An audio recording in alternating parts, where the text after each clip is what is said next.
የተደበቀ ምስጢር ዛሬ ኤፍራታስ በጆሮዋ ሰምታለች። ከዚህ በፊት ጽዮን ገኒ እናትሽ ናት፣ ልጅ ነበረች፣ ተደፈረች፣ ለማሳደግ ደግሞ አቅም ስታጣ እዚህ በር ላይ ጥላሽ ሄደች። አሁን ደግሞ አንቺ ፈለጋ እዚህ ቤት በሰራተኝነት ተቀጥራ እየሰራች ነው። ስለዚህ እናትሽን አትቀበያትም ብላ ነግራት ነበረ። ያ ጊዜ ጽዮን ያው የማስታወስ ችግር ስላለባት ብዙም ትኩረት አላደረገችም እና በዛሬ ቀን ግን ኤፍራታ ናታንና ገኒ አንድ ላይ ሆኖ ሲያወሩ ኤፍራታ ሰምታለች። እኔ ካሁኑ በኋላ እነግራታለሁ፣ አንቺ ቀጠሮ ያዝሽ፣ ካሁኑ በኋላ እሷ ይቅርታ አታደርግልኝም ብሎ ነበረ ናታን። ይሄ ሁሉ ሰምታለች እና በጣም አለቀሰች፣ በጣም አዘነች። መንገድ ላይ ወጥታለች ማለት ነው። ውድና የተከበራችሁ ቤተሰቦች እንዴት ናችሁ? ልጅ ሰላማችሁ ይብዛልኝ። ለዚህ ቻናል አዲስ የሆናችሁ ሰብስክራይብ እያደረጋችሁ ቤተሰብ ሁኑ። ሐረግ ድራማ ክፍል 68 ተለቋል። ዛሬ እንግዲህ ብዙ ነገር ተፈጥሯል። ያፌት እንግዲህ ኤፍራታ ለማግባት 3 ቀን ነው ምቀረን፣ ስለዚህ ተዘጋጂ እያላት ነው። ኤፍራታ እንግዲህ ምንም ማድረግ አልቻለችም። በቃ መፍትሄ መፈለግ አልቻለችም። ለማንም ሰው ማካፈል አልቻለችም። ገኒ እንኳን እባክሽን ልጄ አትደብቅኝ፣ እረዳሻለሁ፣ እንደው ከቻልኩኝ ያ ሰው ሂጄ ገለዋለሁ አለችውና ያፌት እንደሆነ ነገረችው። በጣም አዘነች ገኒ። በቃ ልጄ በሆነ ነገር አስፈራርቷት ነው። ማንን እገልብሻለሁ፣ ቤተሰብ ሙሉ እገልብሻለሁ ብሎሽ ነው። በቃ ግራ ተጋቡ። ናታንም እንደዛ። ግን ደግሞ ለገኒ ሁሉም ነገር ያፌት አጋባለሁ ስል ሁሉም ሰው ርቆኛል። ስለዚህ እባክሽን አንቺ እንዳርቅኝ፣ ከቻልሽ አጠገቤ ቁሚ እና ለደስታዬ ተካፋይ ሆኜ ነው ያለቻት። ኤፍራታ በጣም ሀዘን ፊቷ ላይ ይታያታል። ናታንም ዛሬ እሷ ክፍል ገብታ ነው ያናገራት።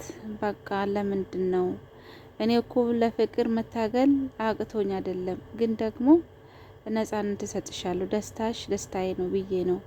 ግን ደግሞ ከዚህ በላይ አልቻልኩም። ለምንድን ነው እንደዚህ የሚገፊኝ ብሎ ቢጠይቃት፣ በምንድን ነው ያስፈራራሽ ያፌት? ማንን እገልብሻለሁ አለች? ንገሪኛ አላት። እሷም ፈቃደኛ አይደለችም። እኔ ወድጄ አፍቅሬ ነው። እኔ አሁን ከዚህ ክፍል ስብወጣ አንቺ ዘግትሽ እንደምታለቅሽ ያውቃለሁ። በሆነ ነገር እንዳስፈራራሽ ያውቃለሁ። ፊትሽ ላይ ያስታውቃል። የሀዘን ስሜት አለሽ። ስለዚህ ደስተኛ አይደለሽም። አውቀሽ እየደበቅሽ ነው። ከራስሽ ነው ወይስ ከማን ነው የምትሸሺ ብሎ ሁለቱም ቢጠይቅም እሷ ግን ለማንም ሰው መናገር አልቻለችም። ምክንያቱም በክፍል 67 እንዳየ ነው ቢኒ ያፌት ቤት ሄዶ አስፈራርቶት ነበረ። እንደውም ዳጊን ይገላለሁ ብሎ በዳጊ ስመጣበት አለቀሰችና እንደምንም ለምና ካሁኑ በኋላ ያንተ አጠገብ አይደርሱም፣ ሂጄ አስጠነቅቃቸዋለሁ እኔ ራሴ ብሎ ብላት እንትናለችው ማለት ነው እንጂ ያፌት እንደውም ዳጊን ይገላለሁ ብሎ ነበረ። ለዛ ነው ዳጊና ቢኒ ጋር ሄዳ እየጮኸችባቸው ማለት ነው። ሁለተኛ ይሄ የኔ ህይወት ስለሆነ ሁለተኛ የኔ ህይወት ውስጥ አትግቡ ብላ እንደውም ቢኒ በጥፊ ነው የመታችው። እነሱም ደነገጡ። ግን በሆነ ነገር አስፈራርቷት እንደሆነ ገብቶታል። ሁላችሁም ቤተሰብ ማለት ነው። ሁሉም ቤተሰብ ገብቶታል። ኤፍራታ ላይ ፊቷ ላይ አንብቦታል። በቃ እንደተሰበረች፣ እንዳዘነች፣ በሆነ ነገር እንደታሰረች ማለት ነው። እና ለሰርግ ተዘጋጂ ብሏታል። እሷም እንግዲህ ምንም ማድረግ አልቻለችም። እየተዘጋጀች ነው ለመታሰር። እንግዲህ ድግስና ወይንም መዘጋጀት አያስፈልግም ብላለች። እና ይሄ ምስጢር መቼ እንደሚወጣ አይታወቅም። ቢኒና ጽዮን ደግሞ በፍቅር ውስጥ ወርቋል። በአሁኑ ሰዓት እንግዲህ አይታወቅም። ጽዮንም ስትድን ቢኒን እንደምትቀበል ተስፋ አለን። ግን ደግሞ ጽዮን ብታስታውስ ጥሩ ነው። ኤፍራታ ራሱ እየተጎዳች ነው። ኤፍራታ በብዙ ነገር እየተጎዳች ነው እና ጽዮን ግን ኤፍራታን እየገፋችው ነው። ቢሆንም ግን ኤፍራታ ደግሞ ዋጥ አድርጋ እያያዘች ነው ሁሉም ነገር። ታውቃላችሁ ኤፍራታ ሁሉም ነገር ትችላለች፣ ሁሉም ነገር ታግዛለች። እና እንደዛ ነው ውዶቼ። ቤዛ ደግሞ ወደ ራሷ ተመልሳለች። እዛ እስር ቤት ብዙ ነገር ተምራ መጣለች። ለሰው ማዘን ቢያንስ ለኤፍራታ ራሱ እያዘነችለት ነው። በዛሬ ቀን ሄዋን ያፌት መንገድ ላይ ጠብቃ፣ ያፌት እንግዲህ ዛሬ የቬሎና ሱፉን ለማየት ነበር ደስ ብሎ ከቤት የወጣ። እሷ ግን ልክ መኪና ስነዳ ቆማ አስቆመችው ማለት ነው። ናፍቀኝ ነበረ ምናምን ብላ ስትል በጣም ተናደደባት። አንቺ ምን አይነት ግርካሽ ሴት ነሽ? ለምንድን ነው እንደዚህ የምታደርጊ? እኔ እኮ ለማግባት 3 ቀን ነው የሚቀረኝ። ከመንገዴ ዞር በይልኝ። ሁለተኛ የምትደውይ ከሆነ በምንድን ነው ያለው? በጣም ከባድ ንግግር ነው ያላት። ግን እሷ ዛሬ እንኳን እንደዚህ ብታደርገኝ ነገ ደግሞ ቁጥጥር ስር አውላለሁ። እንደገና ደግሞ እዛ የሚሰቃዩ ሴቶች ነጻ ይወጣሉ።